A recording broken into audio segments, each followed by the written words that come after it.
and spread out onto the lawn. Congregate within your tens, and we are going to do a connection activity involving friends here and friends on the Zoom. So friends, please find the other members of your 10, gather in the lawn together with your 10, and further instructions regarding gathering on Zoom will be given to you. Thank you.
So I guess we are in our 10.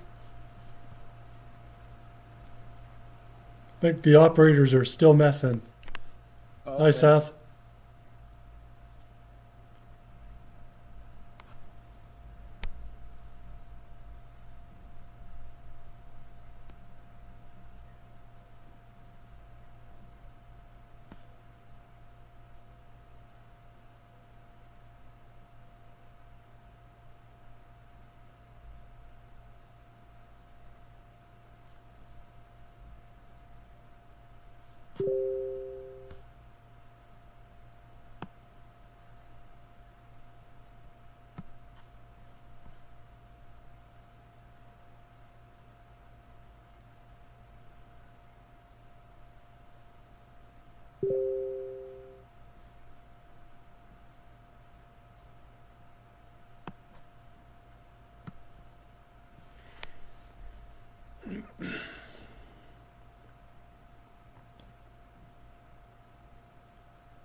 Friends, should you start or what is like the plan here?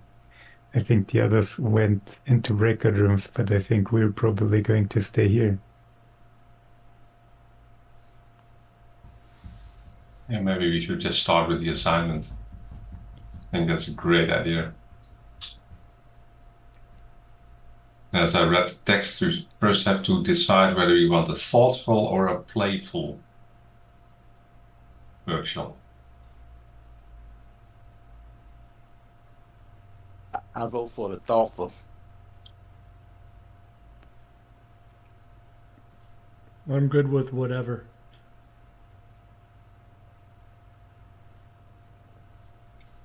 I'll vote for the thoughtful as well.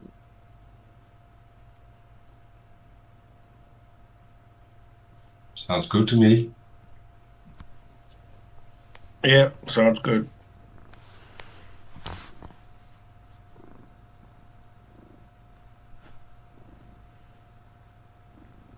Willie, you So want to start? yeah, I'll go ahead and start. What Kabbalah has provided for me is understanding of creation. These I'm still trying to understand creation, but it has given me a broader understanding of the whole purpose of what this is all about, and that it's not me alone that's going to accomplish anything, but me learning how to connect with all my other brothers and becoming one. And this is what Kabbalah is meaning to me. even though I've been away from my 10 for quite a while, but it's still in my heart. Um, I'd like to switch over to Gary.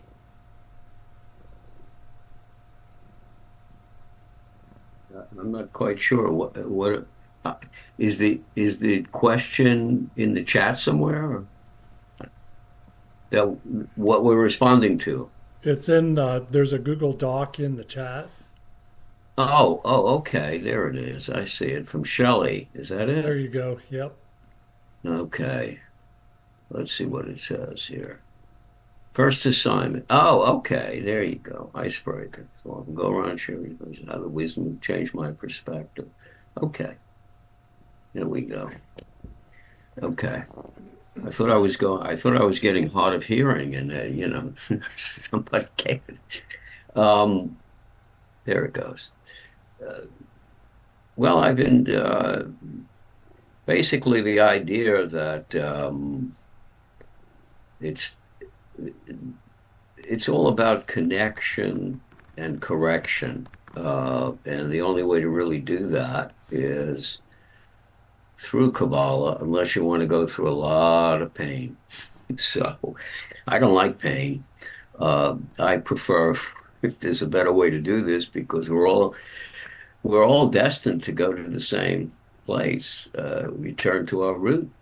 And I'd like to speed it up, and I'd like it to do it with as an integral part of the one soul of Adam. I'd like to do it all together, and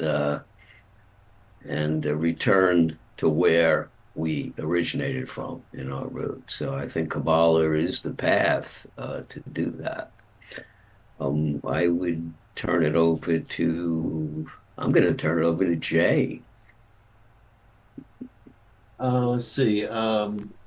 How's the wisdom changed my perspective on life? I ran into Kabbalah as I was looking for something else. I was brought to it, and all of the questions I had and all of the feelings I had kind of come to on my own were suddenly answered, and it was like this.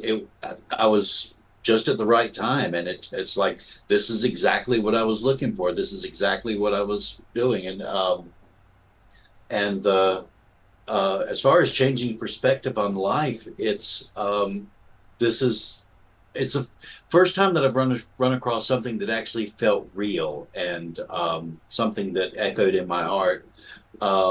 As far as excitement for the retreat this week, and this is my first retreat, so I'm ecstatic to actually be able to attend, even virtually, and I'm just tickled to death. I'm going to pass it to Todd.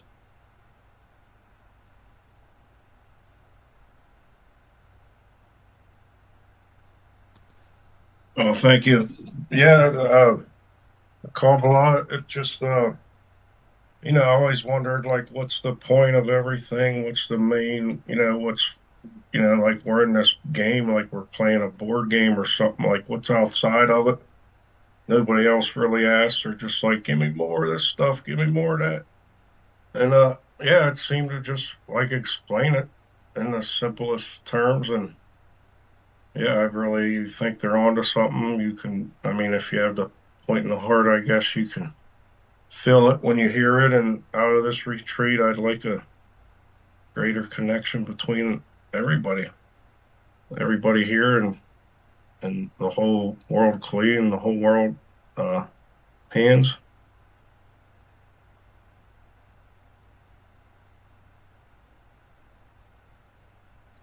Yeah, thank you so much, Todd. Yeah, for me, the wisdom of Kabbalah changed my whole perspective on life, I think. I had so many questions through, since I was quite young, actually. And I have kind of tried many different paths, but a lot of the major questions really didn't get answered in a way that felt satisfying to me. And when I came across Kabbalah, everything kind of fell into place. And of course, that's only the beginning. Then you kind of start to really get some answers on the big questions in life. But then really to put that into action is a next step. And there, yeah, you work with the 10, you work with friends, and you see what energy it is giving, and how you really can connect everything together and work towards the goal of creation. And what's more beautiful than that? So, and I think this retreat is just going to mean a step up in that work. So I'm really looking forward to this weekend and to be with you, Albert.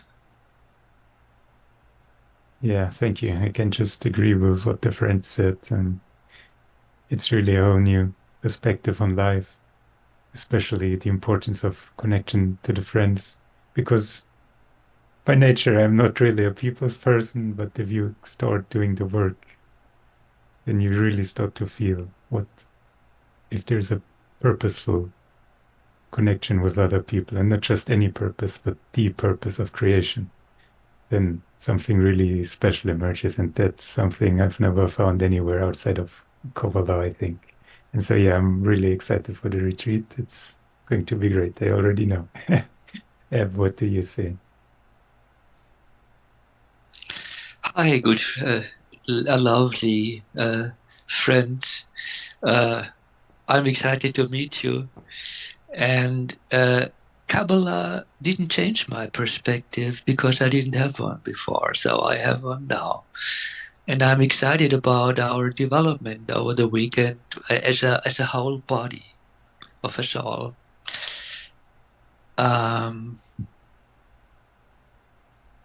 Who's here? Greg Finn, probably. Hi, thank you. Oops. Hi, thank you. Yeah, Kabbalah kind of followed me around quite a bit for many years. Because I, like another brother here, did a lot of searching, and I found all the wrong Kabbalah, and had set it aside long in my 20s. And for some reason, one of Tony's videos came up, and I couldn't stop watching all 6 hours. And it has turned my life right side up by turning it upside down. That's the only way I can express it. And the connection that you get. And I recognize a lot of your faces from different graduate stuff that we've done. And I really love you all. So I'm very, very happy to be here. I hope that we make lifelong friends here.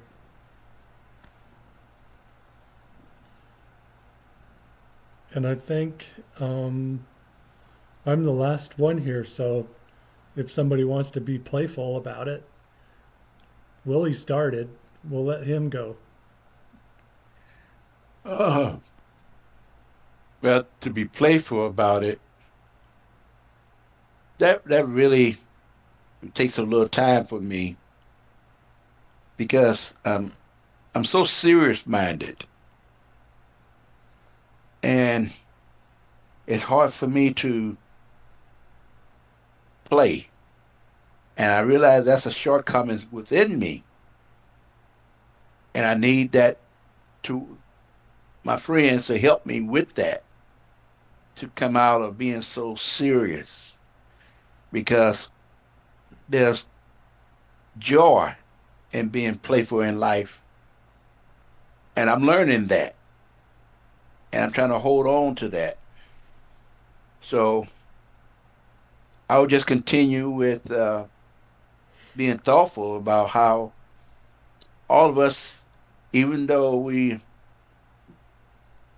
don't know each other personally, but we can feel a connection just meeting for the first time. And it's because of that love that we really do have for one another. So I'm open for learning how to be playful and I hope my brother helped me with that. And I think that means I'll give it back to Gary again.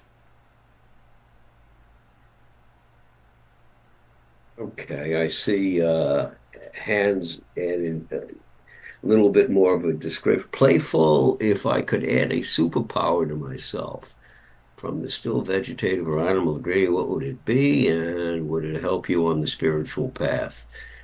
Wow. Yeah, still I could be a rock. I could be or I could be, I guess I could be a animal. I could be a fly on the wall, but I don't think that'll work. Uh, I'd like to be a bird, I guess. I'd like to be able to fly. I mean, just see from the perspective, the big picture, and move around. That would be really something. Because the problem here, I can't see. You don't see very much. What can I say? But as a bird, I can see so much more. But I think if we get to the point where we begin to cross, as they put it, the barrier, we'll begin to be able to see even a lot better than the bird. If we get a really good picture about what is going on here. And, how people are just running. I mean, for me, my whole life running, I want this, I want that, I got to make my, and there's what is this all about? Every time I get what I want, then there's a problem and I want something else. This doesn't make any sense. What's going on? And it doesn't matter. You just look at the world. It's the same. It's the same thing. No matter how much power, how much money, it's never enough, and it gets worse and worse. So, yeah, the superpower, I guess, is the bird. That's the best I can do until I go maybe a little bit higher. And I'll turn that over to I don't know. Did we lose Jay? I guess I'm going to give it to Todd. Oh, thanks, Gary. Yeah, that's a question there to think about. I'm going to jump on the bird one because that's just great. I think it'll help me maybe not just see that there's a whole different way of seeing things than I see at the moment.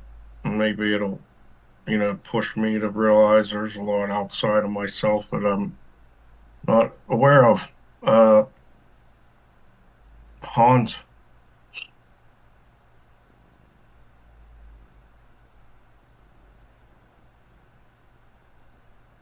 Yeah, I think you were great friends. Actually, I was also thinking, my first thought was also a bird, and I was thinking like maybe a white dove, like that stands for peace, of course, and then maybe you can visit all the friends and kind of give, yeah, share the love or something like that. That was my first thought, but then later I was thinking maybe it would not be bad to be an ant, because I feel that ants, they are really nullifying themselves for the whole. They always communicate with each other. They operate as one organism, and they kind of give up little signs, and it goes in lightning speed through the whole colony. And it's like a great example, I think, of what we want to be, really, as Kabbalists. So, Eberhard? Thank you, Hans. If it's a superpower, it must be a spiritual power, I thought. And then I'd like the superpower of an animal who can climb the ladder of Jacob up and down until the end of correction. I would like to do that.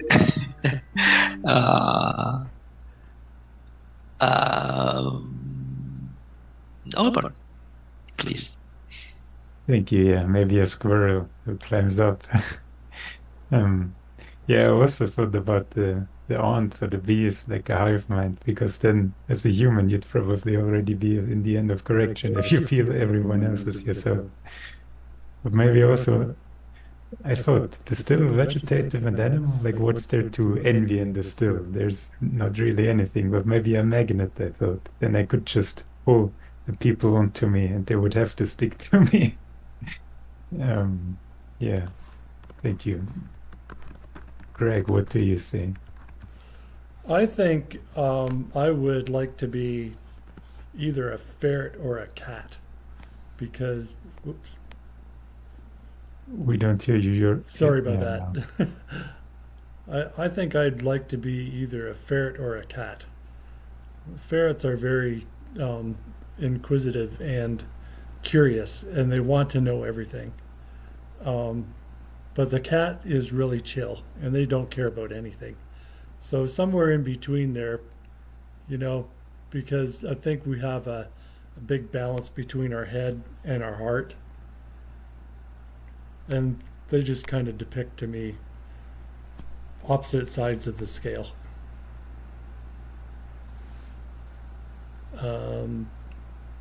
Who hasn't gone?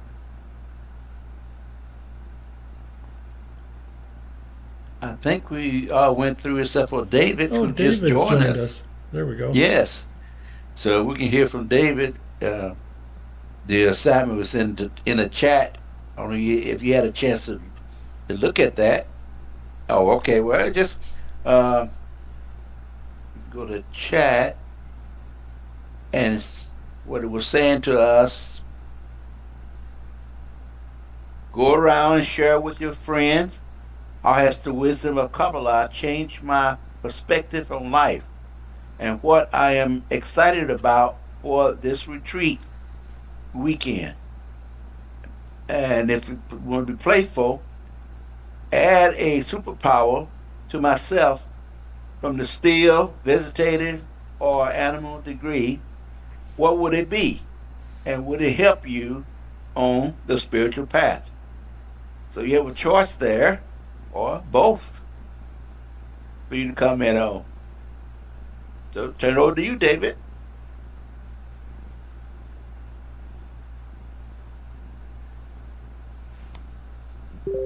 Time to think about this one since I just joined.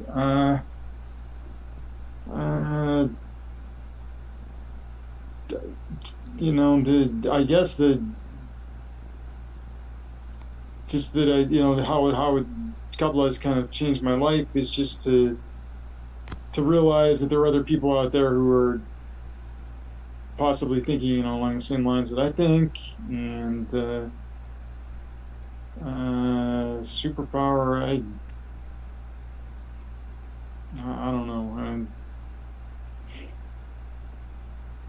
You know, I guess I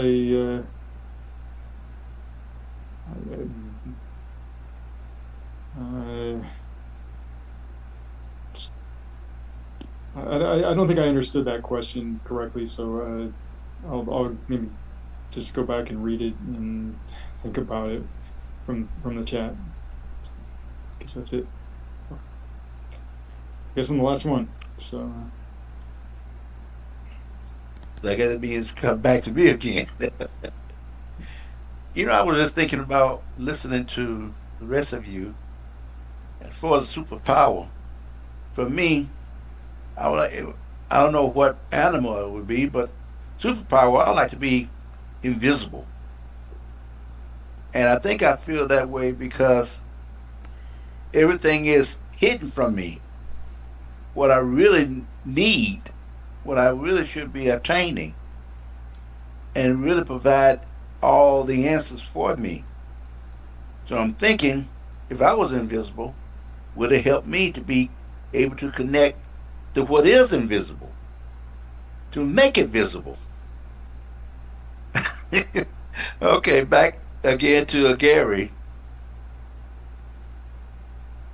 Oh, we're missing some. We have someone else Yes. that joined us.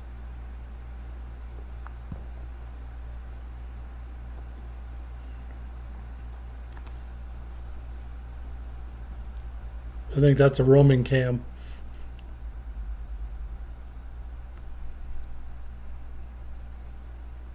So, back to you, Gary. I guess. Yeah. But I'd like to be a bird, but I'd like to have my own brain. That's the question they didn't tell you. If you get, I assume you have the power to fly, but Yeah, I think so. but I want to maintain. I want to maintain the ability to use that power in a different way because if you look at, I said, if someone had said an ant, yeah, that's great. It's incredible. They're still trying to study how ants are able to build these chambers with air conditioning. I mean, it's incredible what the ants can do with a brain the size of a pinhead. But that's because they're together. They function as one and they're connected. So, can't even conceive of it. But I'd like to be able to, as I say, learn from looking from a different perspective. Anyway, I don't know. I'm not quite sure.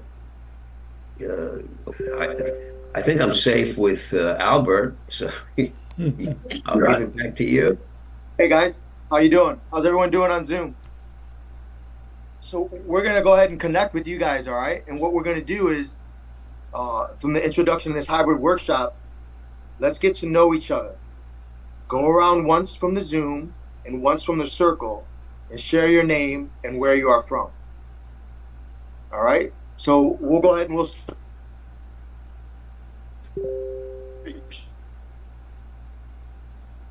You're muted. You're muted. Hi, gentlemen. Can you hear us? You can. Okay, we are at the retreat in Rock Hill. Wonderful to see you guys all. We are 110 in like a permanent 10. KabU 9, you guys probably saw us before. I'm Attila from Toronto. I'm going to pass it over to someone else. So I'm Pedro from Costa Rica. Let's leave. I'm Francis from West Coast, Canada. And George. Miami.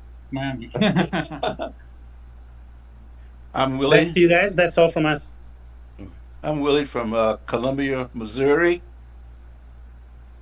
I'm Greg from McCook, Nebraska. I'm Albert from Germany. I'm Hans from the Netherlands. I'm Gary from Florida. I'm Eberhard from Germany.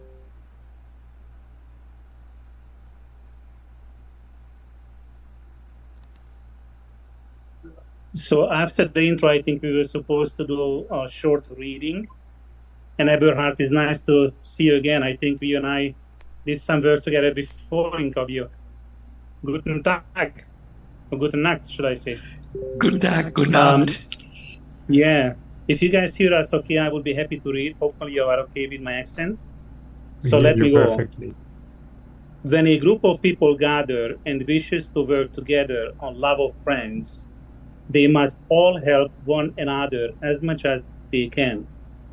And there are many discernments about that, since not everyone is the same, meaning that what one needs, the other does not. However, there is one thing in which all are equal. Each and every one of friends needs high spirit. That is, when the friends are not in a good mood, they are not at all the same in their needs. Rather, each has his own reason for being unhappy. Therefore, each one must contemplate how can he bring about high spirits to the others. Rabash, what to look for in the assembly of friends. So I hope you guys heard everything okay. Now we need to make a discussion. Let's go back and forth, one friend from the circle, then one from the virtual tent, and share with each other what is possible. And the content is to raise the spirits between us right now. Talk about the exalted opportunity, the joyous journey we are about to partake in together this weekend. So we can start on our side. Francis, would you like to start and we hand it over to them? Yeah, we have the opportunity, to charge ourselves, to connect, draw the light, charge ourselves, encourage each other, towards the Congress. So it's a real unique opportunity that we've got. Somebody from there? Yeah. How about Albert? Thank you. Yeah, friends. It's a really great opportunity we have here. The friends connected across the globe. We have like 6 hours time difference or more, probably even for some. And it's just, yeah, everyone is here sharing the same importance of the goal, sharing the same goal. And through that connection, as the friend previously also said, yeah, it's like we're already in the convention. So it's like one big source of power that's going to continue for the whole week up until the convention in Israel, and then we'll rise and rise higher and higher. Yeah, back to you, friends.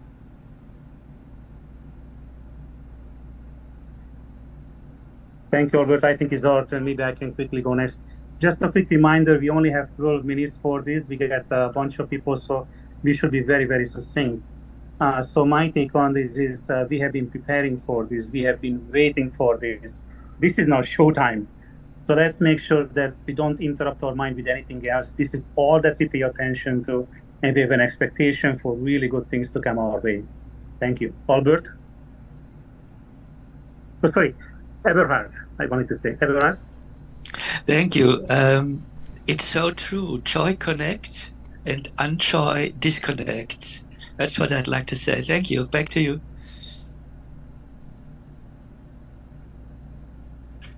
Yeah, so it's so beautiful to see all together, one soul, one mind, one hope, one heart, opening our hearts and realizing that being together make us so happy because we have the presence of the Creator among us. All right.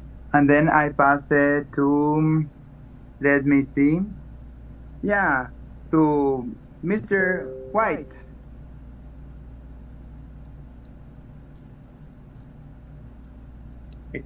You're muted. You're muted.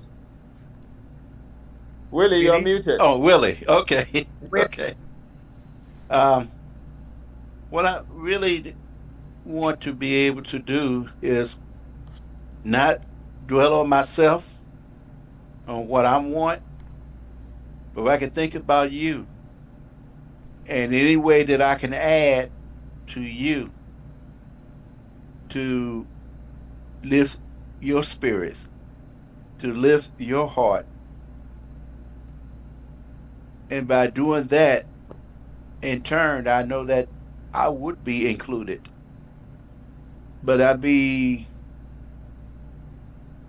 joyful to see you receive what you desire and what you want. Back to you. Hi, everyone. Yeah, I think that we have an opportunity to know ourselves and only feel the friends and connect with our friends during this weekend. Feel this amazing environment, this spiritual environment. Back to you guys. It's Greg, maybe? Or did you go, Greg? Thank you. I think we need to bring infectious smiles like Albert's and bring our desires, and because the Creator wants to fill our desires and our deficiencies, and yeah, I expect great things from this, and need to again encourage each other along the path. And never forget that the Creator is the reason that we're here. And I'll pass it back to you.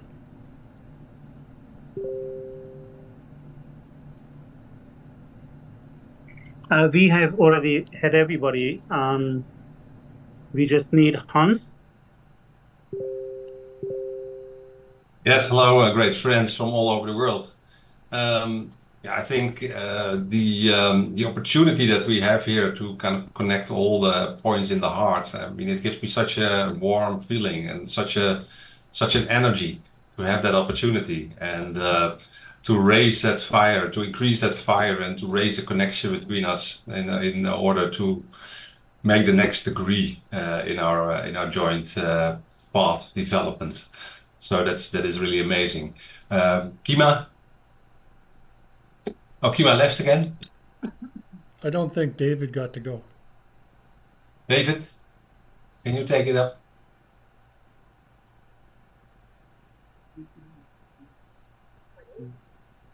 You muted, David. Maybe there's more people we don't see. Maybe, yeah. More people? No, Sorry. yes, Oh, no, there's really? more. Oh, Yeah. wow. Maybe, Okay, yeah. so I you know, I'm grateful to have an opportunity here to connect and to give the other friends the chance to do the same.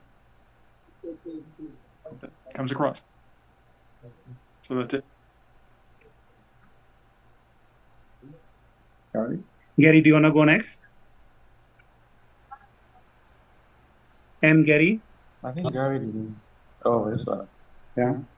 Yeah, an opportunity to get out of myself and be a conduit just to the light. Try to say, I'm gonna distribute the light to all my friends here. Yeah. That's what I'd like to do. Amen. Wonderful. Michelle, do we still have you? Michelle Jean? W1. It's a woman. The lady. Okay, I guess She's not speaking. I think we had everybody. Did we miss anybody? Anyone has not spoken yet? I think everybody's gone. Okay. Terrific, very good. So good timing as well. We were supposed to have a 2-minute silent workshop now. Do you guys have the instruction available, or do you want me to read it for you? We have different instructions, so it would be nice if you could read it. Okay, so virtual 10, which is you guys. What does this 10 at the retreat site need from me or us, such as actions, thoughts, prayers, intentions, etc., for them to truly get everything we talked about this weekend? So again, this is for the virtual 10, you people online. Silent prayer to contemplate. What does this 10 at the retreat, which is us here, need from us, like actions, thoughts, prayers, or intentions, for them to truly get everything we talked about this weekend? And on the retreat side, our work is, what does this 10 connected with us virtually need from us for them to truly get everything we're going to be doing this weekend? So essentially the same thing, just switching the context. So 2 minutes silent prayer or silent contemplation.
Okay, the 2 minute is up. We now have another active workshop, and it is it goes like this. After your silent contemplation, go around and share. How will we support one another? Think of one another. Pray for one another. Let's give each other encouragement, support, and maybe even make a commitment. Albert, would you be so kind starting us up again? Thank you. Yes, thank you. Yeah, we can connect, we can give each other high spirits, and of course we can pray, because even over this distance we are connected, truly connected. Back to you. Share, how are we going to support them? Oh, are we muted? No, because No, we're not muted. Yeah, we have to know to our friends, think about you guys, and sending you love and connection. Do you want me to go to someone? Oh, David, you want to go? David G?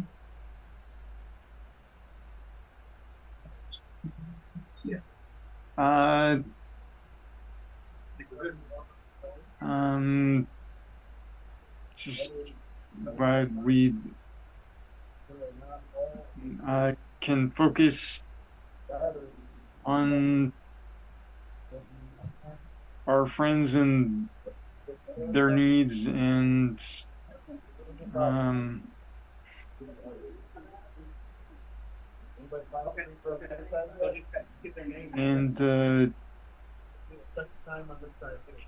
give them good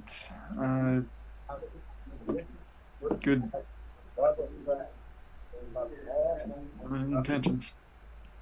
Thanks. Thank you, David. Yeah, I can go. So even though we are not physically together, we sense you guys, we are really one and the same. We are united. Our job is to be the conduit between the upper world to you. So all the prayers we do here, all the workshops we do, all the activities we do will be for your benefit. We will be asking the Creator to grant you all those great things that we will be learning about. Our job is to pass the reforming light onto you on this path. My friend Eberhard, would you go for it? Thank you, of course, dear friends. Let's develop and share joy together. Thank you. Back to you. Oh, it's my turn. Okay, I think what I will say. I don't think we are muted. Wait a minute. We can hear you. What I would say on our behalf is this is an opportunity to once in a lifetime forget about one's self for the next 48 hours. Forget about the usual things that occupy me, that steal my time, that robs me away from you, and be just a channel, literally a channel, for the Creator to flow, for the light to flow through. Because as we learn, a person is not just supposed to be for oneself, one should be for the other. So it's an opportunity this weekend not to think about oneself, but to allow the Creator to flow through us as a channel. Yeah, let me see who hasn't gone.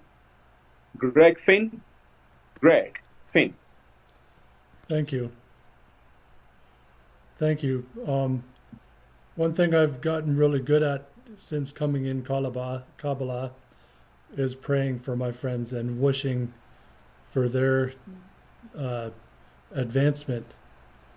And that's all that I'm capable of doing. So I'm going to give you everything that I have through my prayers. Back to you. Yeah. So this wonderful time is a time to open the hearts. So we open the hearts to you, feeling the point of the heart that you have, looking at your face is smiling, and feeling the Creator that is so happy having it all together with only one desire to manifest the Creator among us. Everhard. I was already, thank you. I don't know who wasn't. Really? Yeah, Jorge's friend. Would you like to continue? Yes. Okay.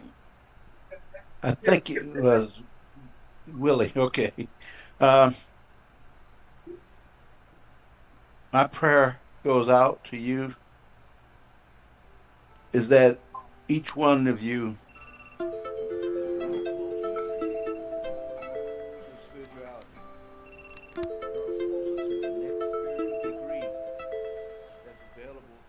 to each one of you that whatever is in the way, but I'm in my meetings, blocking our path, I pray that the Creator will help us to move it. I don't know. And be truly available. I don't know her name. She's to Him to provide for us what we need and being able to draw closer to Him. Amen. Amen. Dear friends, I think we need to I go think we on. wrap, Wonderful to wrap see it you up. guys. We'll be talking to you later again. Yeah. Thank you.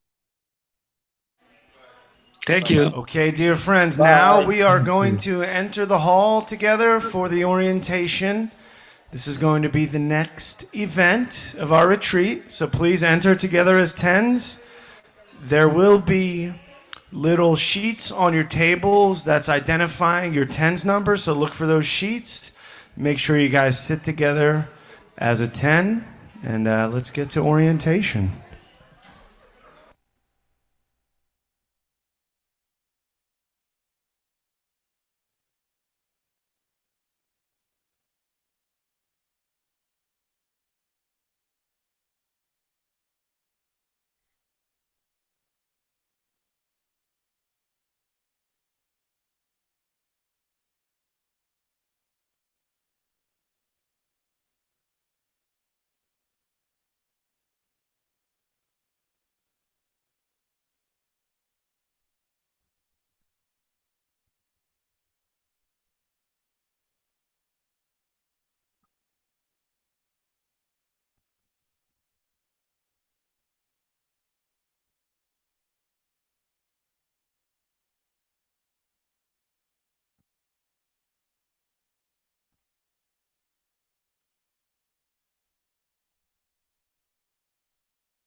Does anyone know, are we supposed to put in after the M what our 10 is? I did it several times, but they seem to take it away. And it just says M. I don't know if they No, just your M for male and then your first name. Okay, because they And that's said it. Yes. got it then.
Hey, Craig. Yeah. Friends. Are you here, Craig? It's Craig.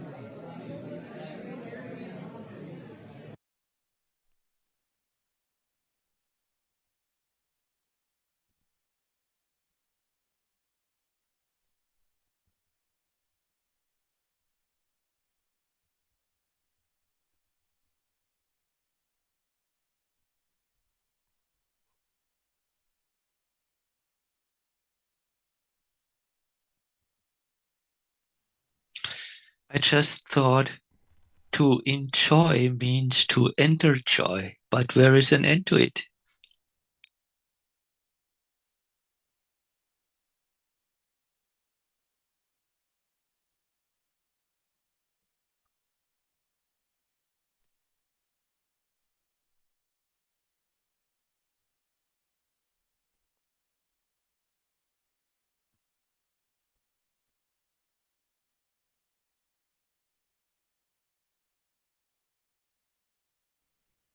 Greg, that's a calico, isn't it? Yes, it is. I've I had have several cats. I many years ago, I used to breed cats, Siamese in particular, but I've had calicos. Interesting cats, calicos. Yep, this one's a muted one. Oh, oh, here we are. Hey, Brother Gary. Yeah. Are we supposed to be together or what? I hope so. The more the merrier, right? It seems the creator has a Okay, plan. I see some women now. Okay, this is new.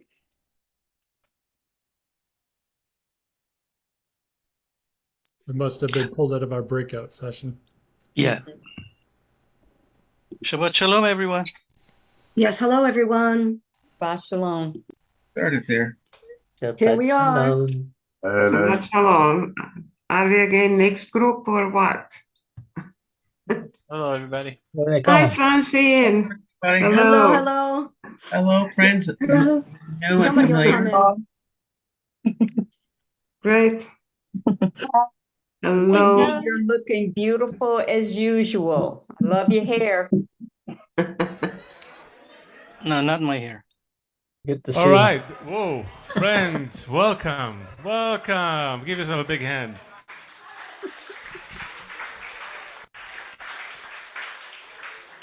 You all made it. You overcame God knows what to be here. Yeah, that was the easy part. Even virtual. Now you're going to have to work. But it's going to be fun. It's going to be fun. We put together an amazing experience for you. A lot of friends worked a long time to create this retreat for everyone, and I'm planning to be surprised together with you at what we're going to come up with during these 3 days. It's gonna go by really quickly, so don't blink.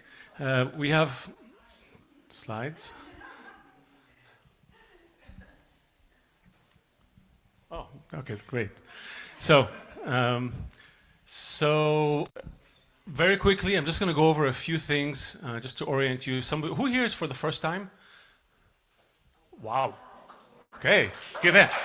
Oh, hold on. Who on Zoom is for the first time with us? Yeah. Woo! Great. Jesse, is this the maximum? Can we see 50 people on the Zoom, or you can only do maybe do 50? Okay, flip through. Okay, great. So let's go to the slides. I want to do it quickly because we want to. Time is really important for Kabbalists. You guys will notice we try to schedule everything, because if we don't, we just let our donkeys run wild, as it were. So this is how we do it. This is a quote from Baal Sulam. I hope everybody knows him or heard of him one way or another. There's nothing more natural than coming into contact with one's maker, for he has made nature. In fact, every creature has contact with his maker. As it is written, the whole earth is full of his glory, except we do not know or feel it. And this is what we're here to do. We're already surrounded by the Creator. We live inside the Creator, but we lack the contact with him. So we're trying to create the conditions here for everyone here to exert, to make this effort to get a taste of this quality of the Creator, the upper force. 3 days. We're starting, today is a shorter day. We're going to focus on the 10 is the vessel. So some of you are already in little groups. They're called 10s. You'll hear more about those as we go. Same thing for the friends on Zoom. You're also in small groups called 10s. They are your laboratory. We're going to hear about it. We're going to learn what to do in the 10, why the 10 is important. Suffice to say that this group is going to get very close to you throughout the weekend. It doesn't mean you can't talk to other people. That's okay. But you're going to do the work in the 10. You're going to be sitting in the 10s, and you're going to do you're going to experience this process in your 10. So stay close to your 10. Tomorrow, we have a full day. We go from 7:30 to 10 p.m. and the focus is going to be on the change in the heart. So if the 10 is your vessel, that's the environment where you exist. The work is the work in the heart. Yes, there are actions that we do to activate the heart, but the work is in the heart. We're going to learn about this, what to do, what's happening there, and how to work with it. And lastly, on Sunday, which also sadly is a short day, we close at 2:30, but we're going to talk about there's none else besides him. That quality, that one upper force in nature, how is that affecting us, how to relate to it. We're going to go deeper into that.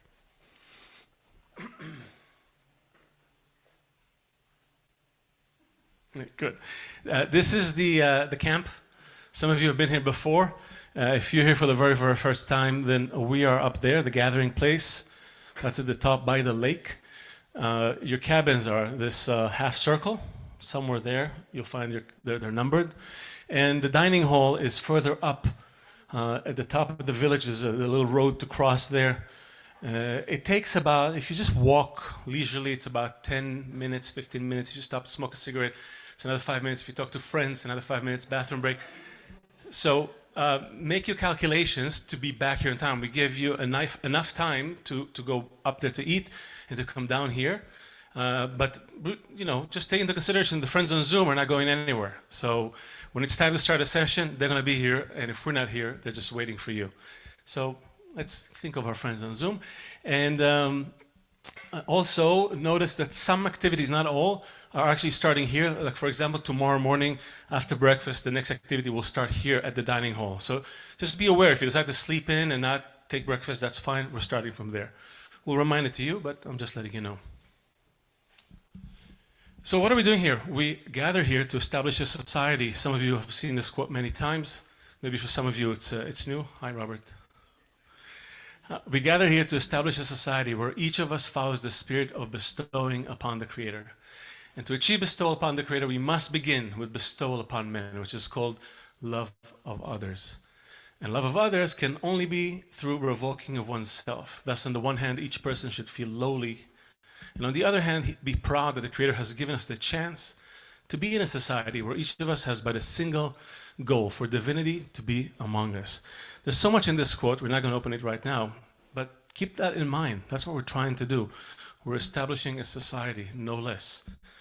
It's a small step. Maybe we're going to leave here in 3 days, but that connection, that effort is going to stay with you. And everything we do is going towards establishing that society. And following the rules of the Baal Sulam and Rabash and our teacher and what the instructors are going to share with you, it all goes towards that quality that we're creating between us. And you learn about annulment and all those other things. But for now, remember that that's what we're trying to do here. We're not just having fun, we're going to have fun. We're not just going to have fun, we're going to connect and we're going to try to create something between us. That society, that vessel. This is where it's happening. So, well, there's not much to say. It's a nice picture, but we're going to be sitting in workshops. The friends who are connected virtually are going to be sitting in workshops. On occasion, we'll cross-reference, but in general, we're going to try to create a feeling that we're all together here in this space. So you can see the friends who are virtually connected. You guys can ask questions. You can raise your hands. You can talk. You'll be invited to speak. Friends here, you're also invited to relate to the friends on Zoom. In other words, we're together. So physically we're separate, but spiritually in the heart, we're trying to create one thing. And that power that's in this group, you're going to feel it here. I guarantee it. And they're going to feel what you're doing here. So there's a very special connection that's happening already between these strong connections. How much time we have? Okay. So in the tent, as I mentioned, we're sitting in tents. This is a quote from Dr. Michael Leitman, our teacher. In the tent, we're like the upper world, which creates a totally different configuration out of us, similar to itself, and therefore it becomes a complete integral sphere. If there are no similarity to the upper world, and if it did not shape us out of many parts into a common integral system, we could not have achieved this on our own. Therefore, a 10 is a special form of unity.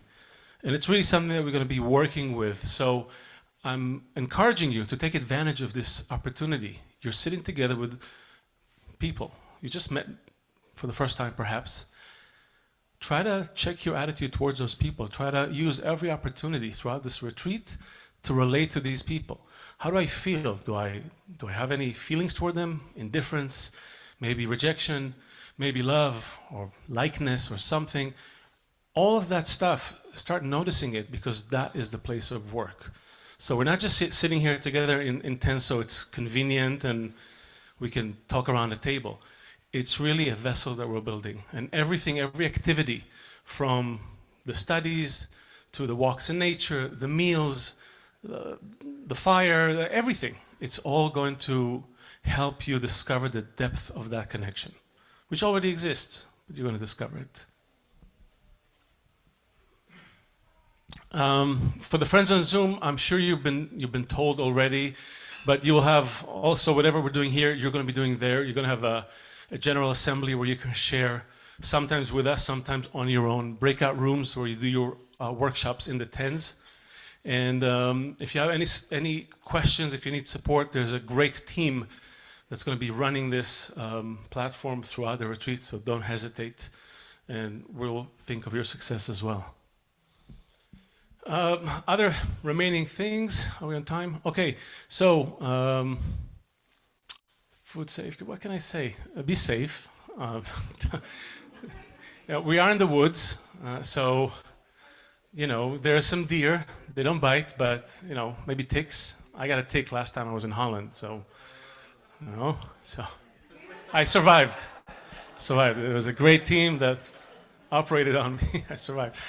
But no, just pay attention. You know, you're going to be walking in the dark and all that. Just help each other. Don't just wander alone into the wilderness, because, you know, I don't know if we're going to find you. So yeah, so stay safe. If you need extra blankets, ask for it. If it rains, I hope you have a little something. We're expecting to have some rain tomorrow, maybe light, but just make sure you're covered. Don't get a cold. There's a bookstore outside. If you haven't seen it, it's great. It's open. It has a lot of shirts and books, all at great prices. It's an opportunity to buy a book for a friend back home, for just to hand out to people that you meet and ask questions. Oh, where have you been 3 days? Give them a book. So it's great. And generally speaking, as far as the pace, this is a nature retreat. So we're trying to be in sync with nature. Rise when the sun rises, go to bed late at night. But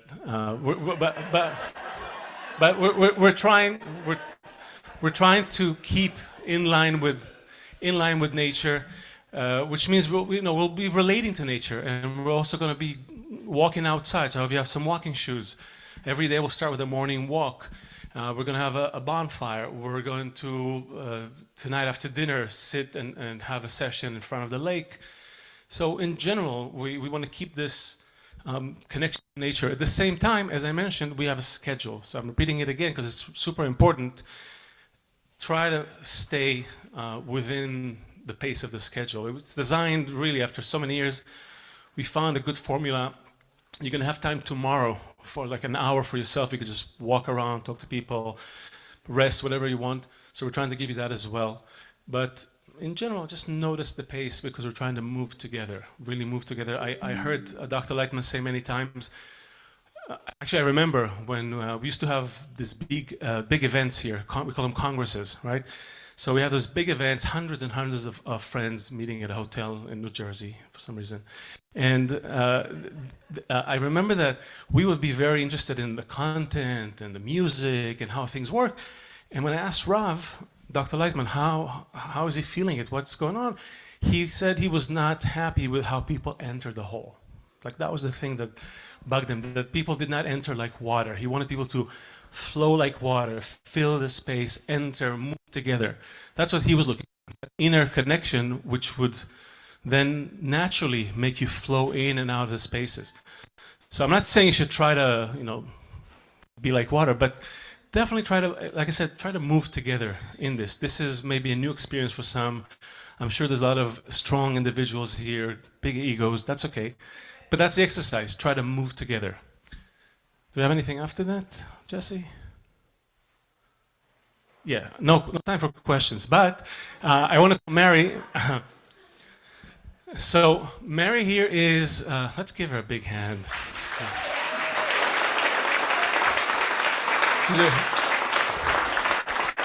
She's a great. First of all, she's a great friend for years. She's going to be managing. She's going to be managing the duties.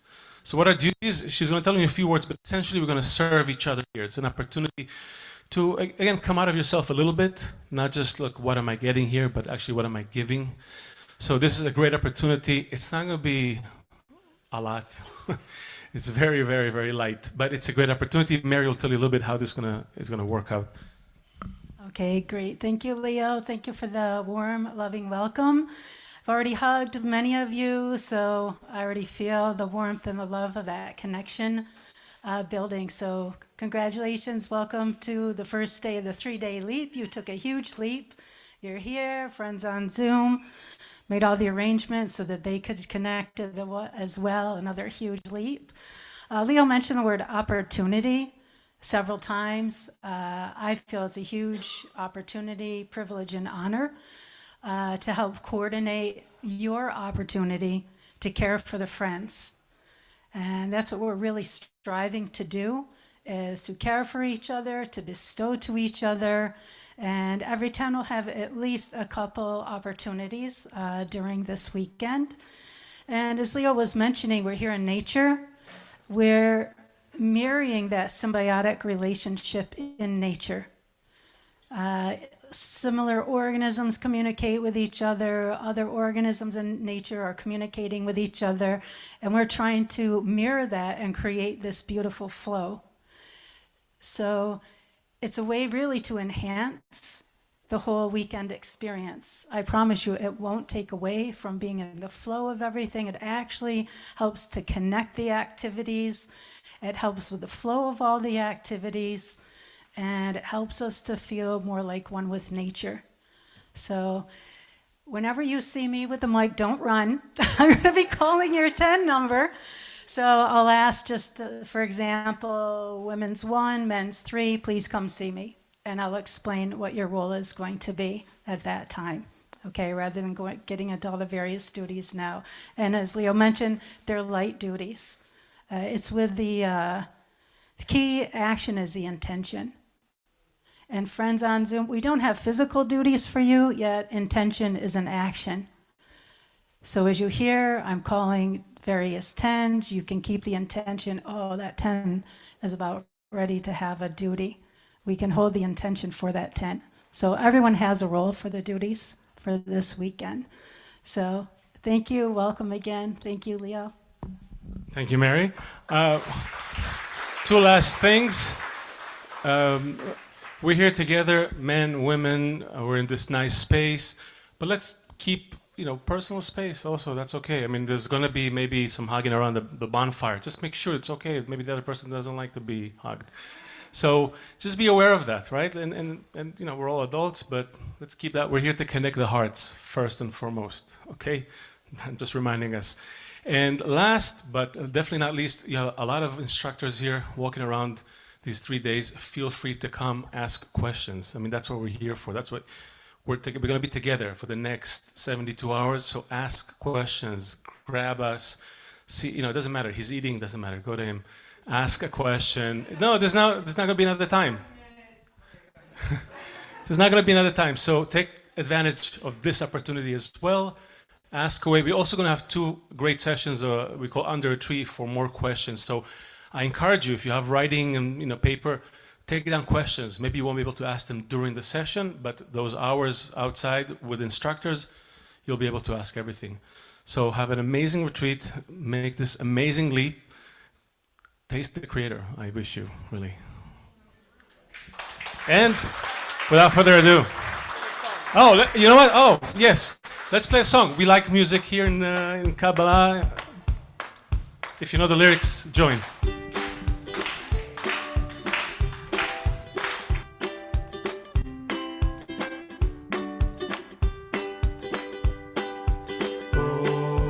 Open your heart and let the light shine through. Oh,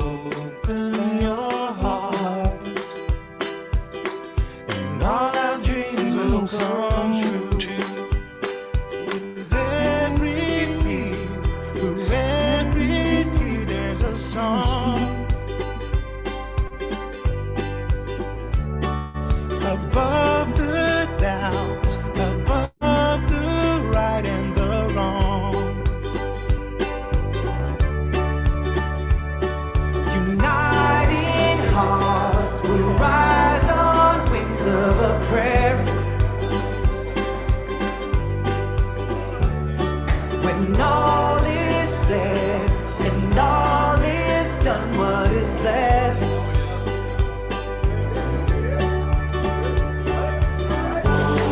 Open your heart, let the light shine through. Open your heart, and I will open mine too. Open your heart, let the light shine through. Open your heart, and all our dreams will come true. Take a breath and fall into your embrace. Beyond myself to a better place. Hey. Uniting hearts will rise on wings of a prayer. When all is said and all is done, what is left? Hey, open your heart, let the light shine through. Open your heart, and I will open mine too. Open your heart, let the light shine through. Open your heart, and all our dreams will come true. Whoa. Yes. Yes, that's what it's all about. Okay. All right, friends. Hello, everyone. Everyone's ready to open their hearts. Yes. Okay. Can we look at Zoom, like the Zoom participants here? Is that possible? And there? Yes. Okay. Hello, everybody. We love you. Yes. Okay. So we're all here. And if we can see the slides here, that'll be awesome. There we go. So we're all here. We are a network. And that's what we're going to get into right now. The question we should be asking ourselves is, what is the essence of this opportunity? What is it that we can get out of this gathering right here and now, physically and virtually? What can we get out of this gathering that we can't get any other way? There's a reason why we gather. What is the unique opportunity that we're here to explore, to realize, and that we have here and we don't have at home when there's no gathering? You could be at home and connected to this gathering, but you could be at home doing any other thing. When we come together, there's a unique opportunity. That's what we want to answer right now. What is it that we can get from each other, essentially, or even slightly more complicated, through each other, that we can't get any other way? That's what we want to find out. So to start answering that, I want to throw you to a completely different place and time. We're going to go to something fascinating that happened about 60 years ago, even more, in Africa. So check this out. In a girls' boarding school in Africa, three students suddenly started laughing. Stop it for a sec, Jess. Let's put the video on the projector and then play it again.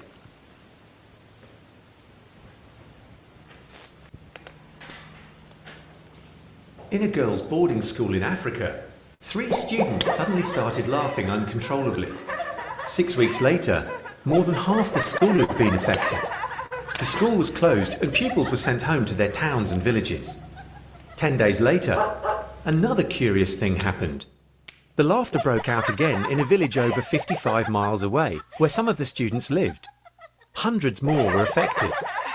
Other outbreaks started over a wide area until the epidemic petered out after 6 months. By then, over 1,000 people had been affected, though they all fully recovered. So why did it happen? Some villagers thought it was caused by radiation poisoning, and doctors were called in to investigate. Their findings? Mass psychogenic illness. Emotions of all kinds can spread quickly. How you feel depends on how others feel. In fact, even a friend's friend's friend can affect you. We're biologically hardwired to mimic people around us. Probably a relic from the days when we needed to group together to ward off enemies or hunt for food. By copying others' outward behaviour, we also adopt their inner emotions. Your friend feels happy, she smiles. So you smile, and you feel happier. Positive emotions like this can feed an emotional stampede, which can often last longer than a stampede of negative emotions. The laughter epidemic, just one way social networks have amazing power over us. Right. So that's quite a remarkable example. Can you put the slides on? I think you lost, yeah, there we go. Yeah, so this is, and are you getting that? No? Switching? Not happening? Talk to me, Albert. No, We saw the video now. I think we're good now. Nice. All right, so this is a really, truly remarkable example, right? It's fascinating, it's cool, it's a fun example. And it shows how emotions and behaviors can spread through what we call social networks, networks of human beings, which is pretty much where we are all the time, at all times, right? But it's an extreme example, and the question I want to bring up is, does this also happen on a regular basis? Meaning this spreading of feelings, emotions, thoughts, behaviors across human beings. Is it possible that this is happening all the time? So about 15 years ago, there was a groundbreaking discovery in this field, in the study of social networks. And essentially what happened was that 2 social scientists, they hit a treasure trove of information they never imagined they could find. There was a heart study in Framingham, Massachusetts. Doctors were tracking people, 12,000 people, for 32 years, essentially asking them everything. How do you feel? How are you? How are you doing emotionally? How are you doing physically? Who are you? Tell us about yourself. What are your hobbies?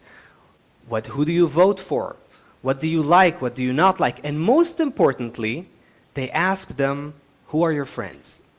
So imagine that information accumulating on 12,000 individuals for 32 years. That's a lot of data. So the social scientists took that body of knowledge, took that data, and they were able to apply all kinds of longitudinal statistics and mathematics to that, and now they got a bird's eye view of how human networks operate. And so it turns out that all of the daily things that happen to us every day, all the time, like gaining or losing weight, like starting to smoke or stopping to smoke, same thing with drinking, getting married, getting divorced, being generous, being stingy, the frequency at which we have sex, our taste in music, our taste in film, who do we vote for, our body language, do we feel happy, do we feel depressed? All of those things and more are socially contagious phenomena. Let's hear it from the scientists.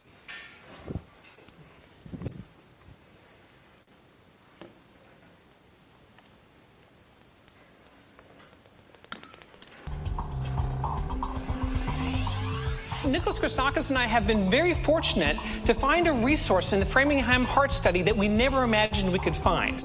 They were asking people for 32 years, who are your family members? Where do you work? Where do you live? And most importantly, who are your friends?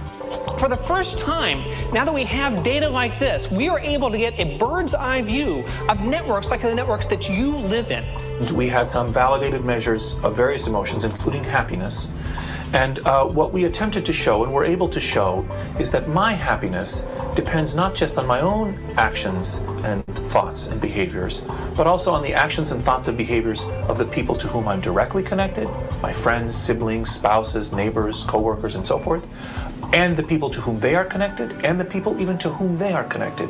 And what this finding is showing us is that it's not just behaviors that are spreading through networks, it's also these emotional states that are spreading through networks. So we think that what's spreading is this tendency to transmit ideas, these norms of behavior. The basic idea is that there is this vast fabric of humanity stretching endlessly into the distance. I'm connected to you and you to others on out endlessly. Your actions can influence the actions and feelings of others around you, which in turn then can spread to still others and then to still others. All right, so what can we learn from all of this knowledge, all of this research? And this is quite new. This is 15 years ago. We didn't know that this is how it works. We didn't know the influence of the network is so pervasive. So essentially, the conclusion is this. There's a network that's connecting us. It's inescapable. We don't feel it, but it shapes all of our thoughts, behaviors, emotions, values. And the main point is that it affects us whether we are aware of it or not. We're in the network, we can't get out, it shapes everything that we are, and we don't even know. That's essentially where we are. Now, this network is hidden from us to the point that we feel our existence as lone individuals. We don't feel like we are part of the network, not in an immediate, visceral way. We feel like we govern our own life, and that includes our thoughts, emotions, feelings, behaviors. And what we manage to do or don't manage to do, we govern our existence, our being in this world. That's how we feel reality.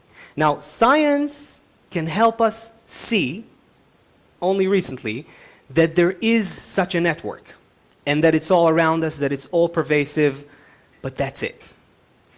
Not more than that. Kabbalists are the ones who study that network that connects us at the deepest level. Not the level of superficial outcomes, what happens to our body weight or what happens to our political preferences and things like that. They study the network that connects human beings at the deepest level, and that is the level of desires. And what they find is that ultimately, at the deepest level of nature, the deepest level of reality, we were all created as a single desire. Not just us, humans, but also the inanimate level of nature, the vegetative level of nature, plants, animals.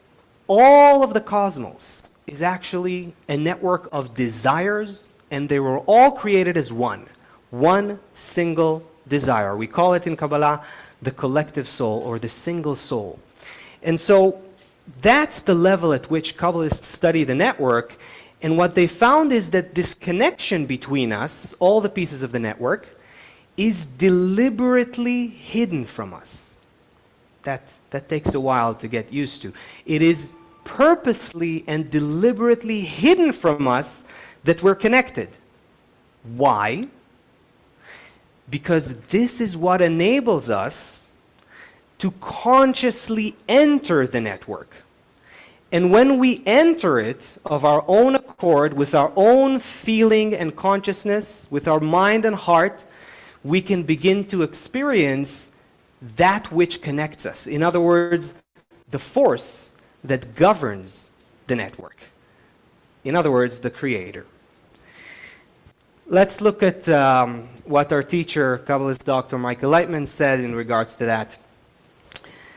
The Creator doesn't manifest in any individual. It manifests between us. One more time. The Creator doesn't manifest in any individual. It manifests between us. The space between us is filled with a higher degree, a higher dimension. And that's where the Creator is. Detached from all of matter and at the same time sustains and holds all of matter. So in other words, the Creator hides in the network. The Creator hides in the network. This is the unique opportunity that we have in this retreat. That's exactly why we're here. We each have a tiny desire that awakened within us and brought us here, and it's a desire to reveal the Creator. We have that desire. Otherwise, we probably wouldn't be here. But it's a tiny desire, and we can't use that desire directly to reach the Creator because the Creator hides in the network. So when we, in this retreat, come together, we can get these tiny points of desire that we each have, a tiny desire to reveal the Creator. We can get them to start resonating with each other. We can get them to sort of vibrate with each other. These deep desires behind how we look and where we come from and our mentality or culture or background or walk of life or even religious affiliation, all of that is irrelevant to the level of connection that we're talking about. The desire to reveal the Creator, that's where we want to connect. And when we can bring these desires to sort of vibrate together, to get into a shared sort of resonance of sorts, that's where we can begin to experience something very unique, and we can feel it here, right here and now. Of course, that includes our friends who are connected to us virtually, because spirituality, spiritual connection doesn't need wires or physicality. And so the opportunity that we have here is to begin to experience, to feel, to appreciate the network more than ourselves. To feel the connection that we are in more than how I feel myself as an individual. In that space, that's where the Creator can be revealed. Let's conclude this with a short clip from our teacher.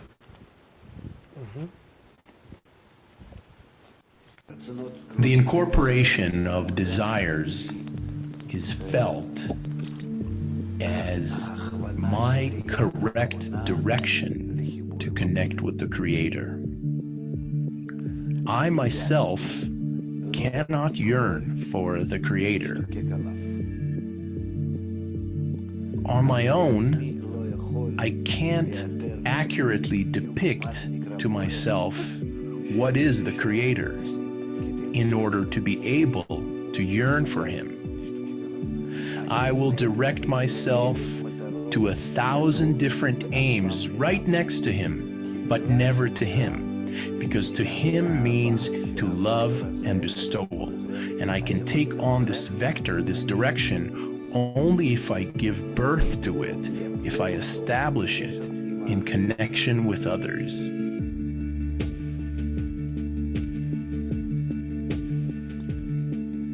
This goal is completely not apparent to me. But to the extent that I shape it in a society, I begin to see it outside of me as the Creator.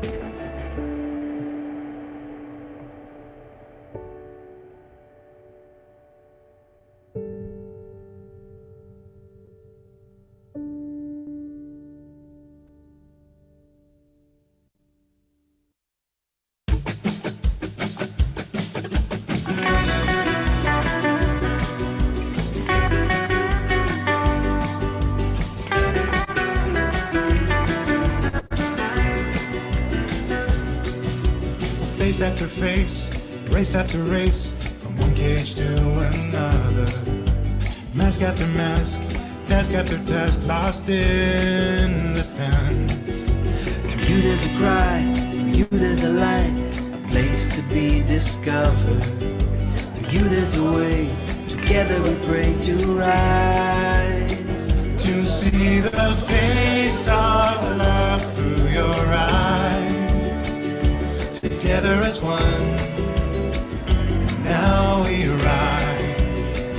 And every word an echo from the skies. Breaking the walls, hearts unite.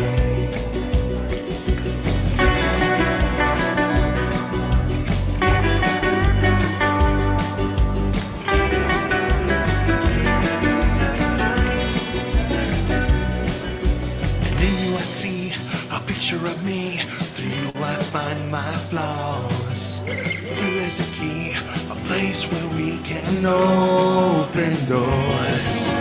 Together we yearn, the fire it burns, a chance to feel alive.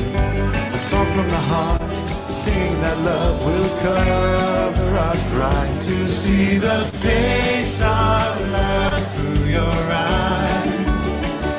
Together as one, now we rise, and every word an echo from the sky, breaking the wall, hearts unite.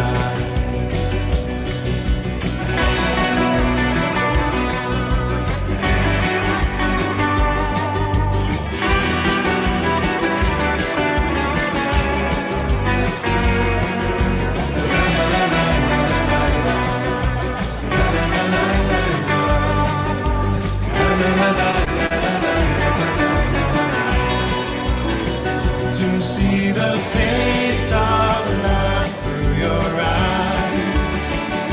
Together as one, now we rise.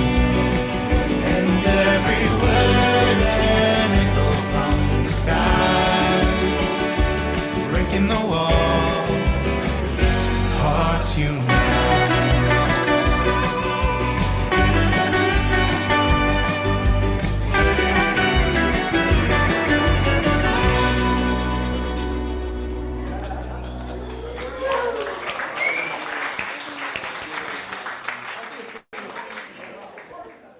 Testing, 1, 2. That's enough testing. Hi, everybody. Hi. And put the zoomies up there.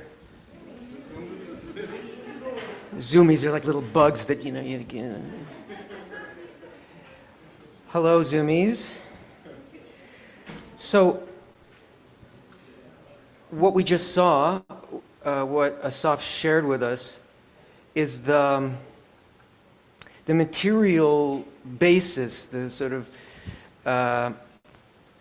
something that's there mechanically, and it's a phenomenon that you can see when you push against it in some way, when you engage with it in some way, usually in an unconscious way.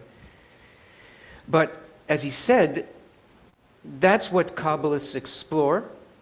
That's what we're going to explore. And we're going to do it using a conscious method of engaging with the network, so to speak, in a way that it ceases to be science fiction, something far away, but something that can be located both in us and between us, because our starting point is that we come to an event like this. That's already the beginning of a conscious thing. I mean, who comes to an event to engage in the network of the total unity of light? No, I'd rather go to the ball game, So it's fun. That's what we're touching at the ball game. But here, everybody who has come here is coming only for that reason.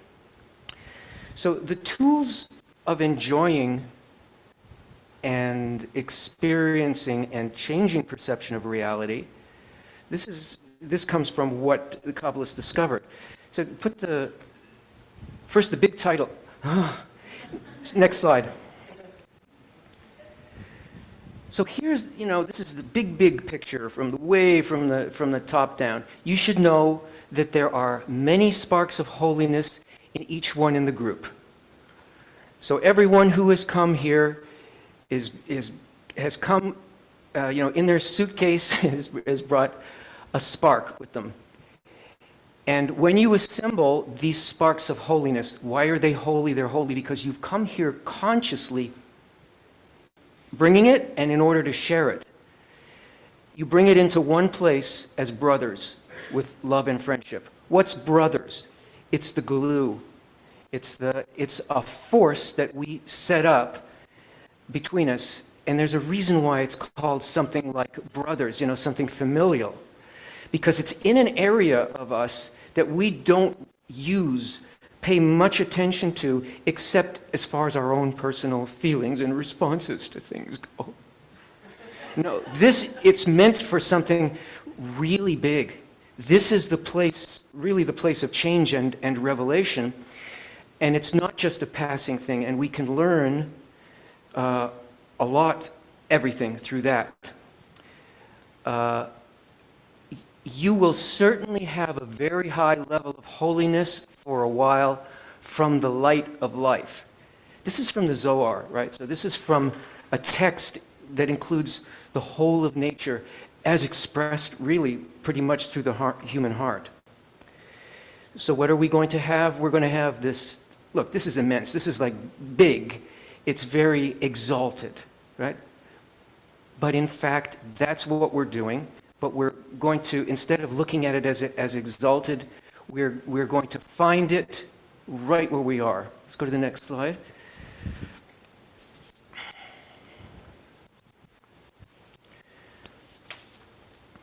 Okay, I'll read it.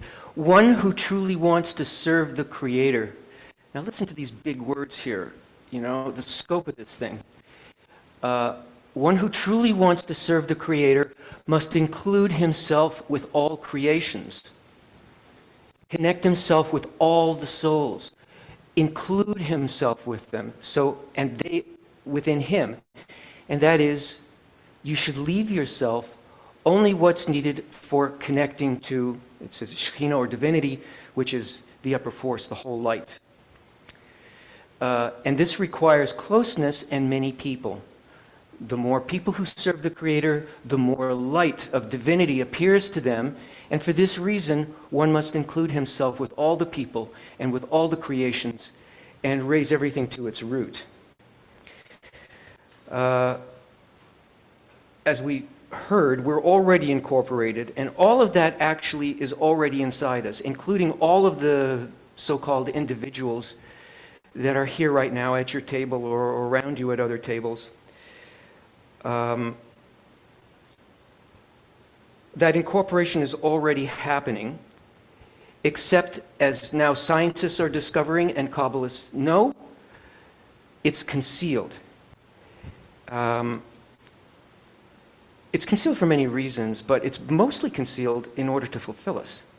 It's mostly concealed to give us the sensation of discovery and desire.